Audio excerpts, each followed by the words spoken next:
Hey, g'day and welcome to another edition of the RDFNL Footy Show thanks to On-Time Delivery Solutions. Looking ahead to round 3, we did have a big game that sort of kicked off earlier in the week, but you can check out the website for all that. My name's Andy, I'm joined by Tara Murray from the Star Weekly.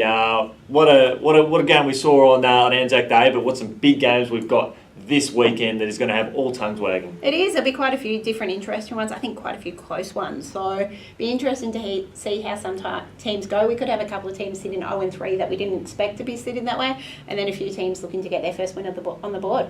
Absolutely, and we do have a reminder, if you haven't jumped across it already, is that the fixture between Diggers Rest and Romsey Kangaroos has been bumped forward to Romsey July. Redbacks. Sorry, yes. Romsey. I said the Romsey Kangaroos, and I was just reminiscing about the 2011 and 12 grand finals. Anyway, I couldn't dig myself out of that one, but that has been rescheduled for July 28th.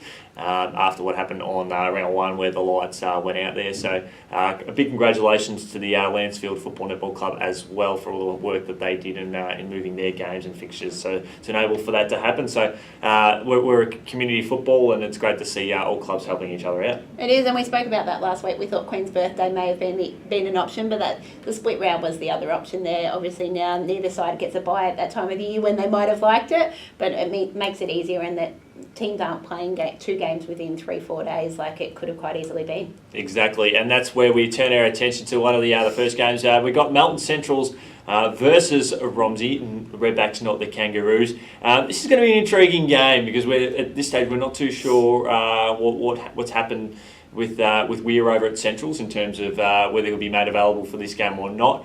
But whether he plays or not could have a bit of a say in the game. It is, obviously. He's been a key for them in the first 2 weeks. He kicked 5 goals in round 1, 6 in round 2. So if he had have stayed on the field in that last quarter, up in round 2, quite easily Centrals could have been 2-0. And I think for the Redbacks, I don't take a lot out of their round 1 performance.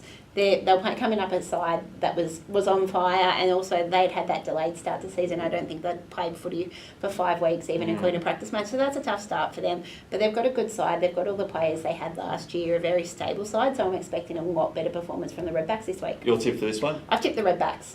Yeah, having what I saw on Saturday night, I think the Centrals are looking very well polished, and I think they will push more sides. And I'd be confident in a very close one that they might just come away with it here. I think it's they showed a lot of promise. A lot of the young players showed a lot of great flair, and really looking forward to seeing how they go. So this is going to be certainly a good one for them. Game on, we're really looking forward to getting down and watching. We've got Diggers Rest and Riddle. There is a lot on the line in this contest, including for the Bombers, should they go down. It is. This is a match that it's always a big one come the season. They did open the season for the last few years, but this time it's round 2, and for both these sides, this is massive.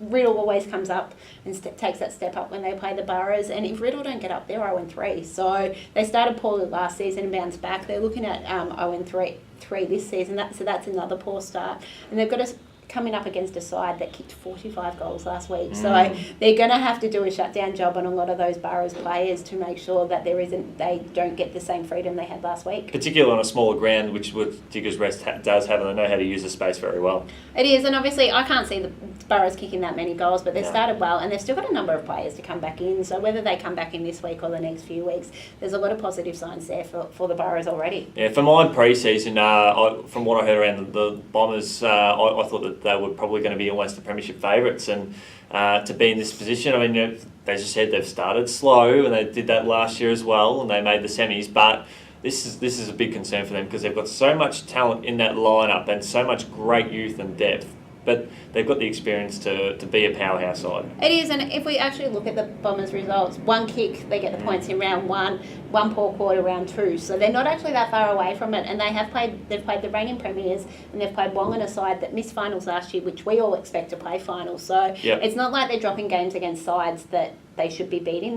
They're dropping games against sides that are going to be up there as well. 0-3 is a concern, but we do know they are slow starters, and they have come back from that in the past. Will Diggers win this one? I think that Diggers will win this one. It's hard to tip against a side that kicked 45 goals in round 1. Obviously, they were playing Broadford, but it's still hard to tip against them. Yeah, exactly. I think I'll side with you on that one there. Wood and Heskett take on Rockbank at home. It's going to be an interesting contest, given Rockbank have only kicked a couple of goals in the first 2 rounds, but I think this is a game where they'll start to put a few things into place that'll start to they'll hit the scoreboard a little bit more, I should say. I hope so too. Obviously, I know there's a lot of hard work being done there behind the scenes, so hopefully we can start seeing some of that on the scoreboard. It's always going to be a tough season for them, but they've got a lot of young kids and a lot of talented players, so they can get a few goals on the scoreboard, get a bit more confidence, and that will be a big boost for them.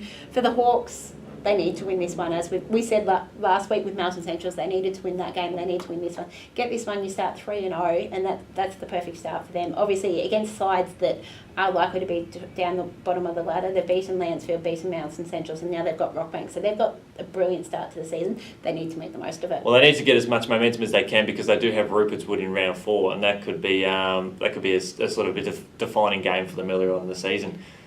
It is, and obviously a test of where they are, I think, the Ruperts will, but they've got to make sure they don't get ahead of themselves. They have to focus on this game first. Yeah, I think Rockbank they'll definitely kick a lot more goals. They'll hit the scoreboard more frequently. That's just the sort of game that I reckon will come out. But the Hawks for you on this one? Definitely the Hawks, yeah. Fantastic. And Wallen have certainly got a big game this weekend too. I think it's the Sunbury Kangaroos. How do you see this one going? Look, I think Wallen will get up. I think we've all spoke about what we think of them this season. For the Sunbury Kangaroos, it's to continue what they did last season. So they showed a lot of good signs round 1 against Rupert's Wood in that first half, had a really good game against Rockbank, so they're no easy beat. So they could, I think it'll be a quite competitive match, and the Kangaroos could push the Magpies all the way. I think Wallen, they're starting to show a bit more flair about it. It's getting pretty frightening at the moment. They are on a mission, and I think I've said it before and I'll say it again, there is a bit of Essendon of 2000 about them. They were absolutely gutted of missing the finals last year, and they have just taken to every game with tremendous intensity. I wouldn't be surprised if they are undefeated sort of around the halfway mark of the season. They've just got that ability, the spread of players, and I think there's just a bit of confidence, a bit of aura hanging around Green Hill Reserve at the moment. Look, for them, obviously, it's about beating some of those top sides in the next few weeks. Before getting that further, they need to get the wins on the board against those top sides to make sure they're playing against finals. Obviously, Sunbury, we don't know where Sunbury sort of sits. They have lost a lot of players. They've shown good sides in the first week, so Wallen need to win this one, and then once they get it against a few more of those top sides, your Diggers, Rest, your Macedon, particularly on the road. Yeah, we'll get a real good indication of where the Magpies are at. Now, speaking of indication of where our teams are at, we've got Lansfield versus Broadford. What a game this is going to be. Could quite possibly be game of the round. It would be, definitely. You've got two sides that struggled last year. We expect to struggle this year again. So it'll be interesting to see how they go. Both are developing sides. Both have got new coaches, just to see where they are in the pecking and how far along they are. Your tip for this one? I tip Broadford.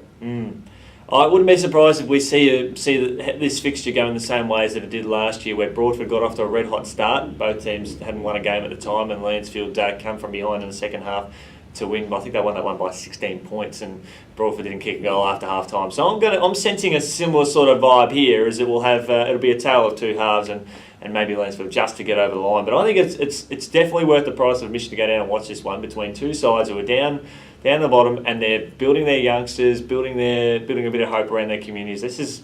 I know I'm going to a Riddle and Diggers, and I say this in all sincerity, but if I go to a game where I would not have any idea who's going to win, that's the game I'd go to. I agree with you. It could go either way. That's what we don't know, how they're going to go against sides around each other on the ladder, because they've both played some of those top sides. So it'd be quite interesting, yeah. And I think it could quite easily go either way. Exactly. Get down there and check that game out. Tara, thanks so much for joining us on the Footy Show this week, looking at round 3. Look forward to catching up with you next week. Thanks for having me.